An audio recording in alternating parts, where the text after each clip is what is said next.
Íme szökésem históriája. Az éj csendes volt és békés. Csak G és N urak sikolya törte olykor darabokra a moccanatlan levegőt. Hószag árad be a bolondok házát övező hatalmas ősparkból.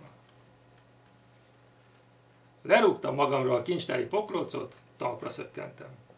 Eljött az idő, mennem kellett. Elmenekülnem innen, amíg nem késő. A szökési terv már készen is volt a fejemben, csak az alkalmas pillanatra vártam, mikor szívem és eszem egyszerre mondja, most. Csupán az okozott némi fejtörést, kik legyenek utitársaim. Végül a tébolyda lakói közül a két legértelmesebb, ennél fogva leghajlékonyabb szellemre esett választásom, akiknek lángelméje messze túlszárnyalta a fogvatartóink törpe gondolatait. A békésen építő és a rombolva újjáteremtő. Két zseni illet hozzám. Éjjel 2 órára járt. Puha léptekkel indultam el, hogy a félhomályba bugyolált korteremben megkeressem Széchenyi gróf és Napóleon császár vaságyát.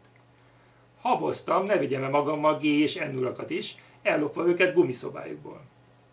Szómi szó azonban e két alak épermélyűségéért már aligha mertem volna tűzbe tenni a kezem, s bajos lett volna holmi bolond népséggel küszködnünk csöppet sem veszélytelen utunk során. Gróf Széchenyi István mélyen aludt a könnyű takaró alatt. Szájára tapasztottam tenyerem, nehogy fölkiáltson a meghökkenéstől, és erősen megráztam a vállát. Steffi gróf szemei fölpattantak. Ám ekkor borzadva láttam, hogy késve érkeztem, ha csak néhány órával is, mert a jó Széchenyi tekintetében már az őrület lobogott. Úgy szólván nem is értettem, mit beszélek, és mikor szökési tervem útvonalát vázoltam néki pergő suttogással, csupán horkantott egyet, horgasra görbített mutatóujjával megkocogtatta homlokát, majd a fal felé fordult, és elaludt. De tán a korzikainál még nem késő. 4 kézláb húztam tovább a hideg kőkockákon, ágylábak erdején fúrtam át magam, míg nem koponyám beleütközött első Napóleon lecsüngő vádliába. A császár még Stefán grófnál is mélyebben aludt. Szüntelen mormolás hullámzott cserepes ajkairól, Trafalgart és Waterloo-t emlegette, és mikor széles katonavállába csimpaszkodva rázni kezdtem, az egyiptomi sivatag szfinxének jóslatáról és a fáraó átkáról motyorászott valamit. Ez bolond futott át fejemen, s kétségbeesésemben beleharaptam a hálóing alól kivillanó kövér lábikrába.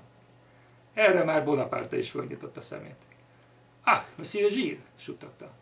Szökünk, Monsieur császár, néztem rá melyesdeve. Én itt meg fogok tébolyodni. És akkor a nagy hódító elmosolyodott. Jól van, fiam, csatára fel! És a gróf? Egyetlen mozdulattal jeleztem, hogy Széchenyik elmeje végleg elborult. Szomorú eset veregette meg a vállam, mert látta, hogy lesújt a dolog. No de se baj, több is veszett Borodinónál. Egy harcossal kevesebb, de attól még befűtünk a Szent Szövetségnek. Ismertesse a tervét? Hát így történt. Elmondtam a szökési útvonalat, Napóleon egyetértett, s fölugorva a nyikorgó vaságyról átvette a parancsnokságot. S ha már kint vagyunk irány Győr, aztán torony iránt Párizs. Párizs, irigykedtem. Mindent megnézek majd.